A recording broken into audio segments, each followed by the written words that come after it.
नमस्कार। नमस्कार बच्चों, कैसे हैं आप। सोशल स्टडीज़ का एक चैप्टर हमने लास्ट टाइम आपके साथ स्टार्ट किया था, जिसका नाम है आवर यूनिवर्स, यानी हमारा ब्रह्मांड। ठीक है, जो भी चीज़ें आपको दिखाई देती हैं, पृथ्वी, आकाश, उसमें तारे वगैरह, वो सब उनके बारे में हम जानकारी आपके साथ कर रहे हैं। तो आज हम बात कर रहे हैं सोलर सिस्टम की। अगर आपके पास ये बुक है तो इस बुक में देखें आप, तो सोलर सिस्टम क्या है। कहते हैं solar system includes sun, planets, their moons और सैटेलाइट्स।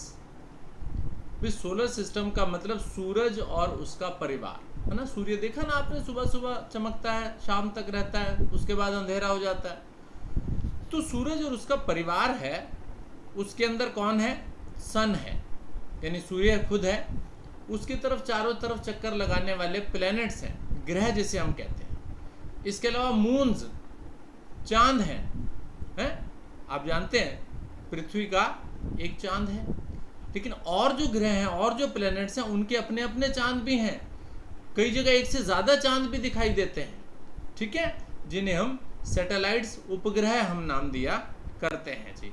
और इसके अलावा and piece of rocks and dust, कुछ चट्टाने और कुछ धूल, ये सब मिलकर के सूरज का परिवार कहलाता है, जिसे हम सोलर सिस्टम कहते हैं। अब sun lies at the centre of the solar system, और सन जो है इनके बीच में कहीं पर उपस्थित है।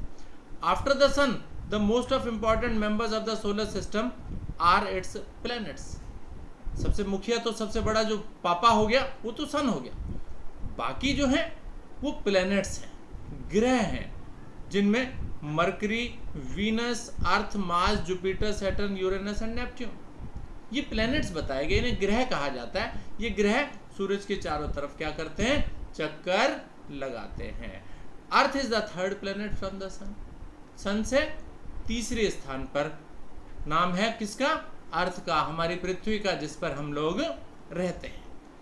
आगे क्या कहता है, अब देखिए यहाँ पर एक डायग्राम भी बना हुआ है। देखिए एक सन दिखाई दे रहा है आपको, और फिर बाकी ग्रह मरकरी, फिर वीनस, फिर Earth, Mars, Jupiter, Saturn, Uranus, Neptune, इस तरीके के आपको प्लैनेट्स दिखाई दे रहे, और अलग अलग साइज के हैं। कोई छोटा है, कोई बड़ा है, कोई नीले रंग का है, कोई लाल रंग का है, किसी के चारों तरफ एक रिंग दिखाई दे रही है। बड़े ध्यान से अगर आप देखेंगे तो पता लगेगा आपको, ठीक है ना। बड़े ध्यान से देखना बच्चों इसको। The word planet came from the word Greek word which means wanderer। कहते हैं प्लेनेट अब कहाँ से आया, कहता है ग्रीक का शब्द है वांडरर, जिसका मतलब होता है घूमने वाला, इधर उधर आवारा जिसे कहते हैं। तो प्लेनेट जो है वो सूर्य के चारों तरफ घूमते हैं ना, इसलिए उनको आवारा कह दिया गया। All the planets in the solar system move around the sun, और all the planets in the solar system move around the sun at different distance and speed. सूर्य से अलग अलग दूरी है उनकी, और अलग अलग स्पीड भी है। कोई तेज घूमता है, कोई जल्द धीरे धीरे घूमता है, तो अलग अलग स्पीड के साथ वो घूमा करते हैं। All the planets have two kinds of movements. हर एक प्लैनेट की दो तरह की मूवमेंट है। कौन कौन सी, एक तो अपने अलोंग मूव करता है भाई, एक जैसे ऐसे घूमता है भाई। मान लीजिए कोई गोल चीज़ है, गोल चीज़ को अगर आप घुमाओगे, जैसे लट्टू होता है, लट्टू को अगर आप घुमाओगे, या ग्लोब देखा होगा आपने, वो घूमता है, तो बीच में एक समझिए तार डाल दीजिए और वो ऐसे गोल गोल घूमेगा, ठीक है। तो कहते हैं they spin around and round on the imaginary line called. तो प्लैनेट जो है एक तो अपने एक्सिस, इसमें हम एक्सिस कहते हैं, जिस बीच वाली लाइन के चारों तरफ वो घूमते हैं, उसको हम क्या कहते हैं, एक्सिस। तो एक तरह की रोटेशन तो हुई along its axis, planets moves along its axis. और दूसरे तरह का मूवमेंट क्या कहलाता है, द मूवमेंट, इस मूवमेंट का रोटेशन कहते हैं, इस मूवमेंट को रोटेशन कहते हैं, जिसके अलोंग प्लैनेट अपने चारों तरफ घूमता है, अपने एक्सिस के along. Planet and satellite also revolve move around the sun. Planet और सैटेलाइट, सैटेलाइट का मतलब उपग्रह है, जैसे चांद जिसे मैं कह रहा हूं, वो उसी तरीके से सन के चारों तरफ भी घूमते हैं। The movement is called revolution. तो दो तरह के हो गई चीजें, एक तो रोटेशन, रोटेशन अपने एक्सिस के अलोंग होता है और सन के अलोंग क्या होता है, दैट इज रिवोल्यूशन। ठीक बात है। चलिए अब आपके पास एक चीज और आ रही है, उसे कहते हैं comets. The tailed star are called comets. कभी कभी आकाश में देखते हो टूटता हुआ तारा, एक तारा टूटता हुआ नीचे तक आ गया, ठीक है, तो इसे कॉमेट कहा जाता है। ठीक है, पूंछ वाला तारा, टेल्ड स्टार है ना, पूंछ वाला तारा, वो टूटता चला जाता है और नीचे चमक उसकी आती चली जाती है जी। The comets are lump of ice and dust. Comet जो है ये क्या है, आइस और डस्ट है, धूल और आइस, बर्फ जिसे कहते हैं। They travel around the sun, वो भी सन के चारों तरफ घूमते हैं।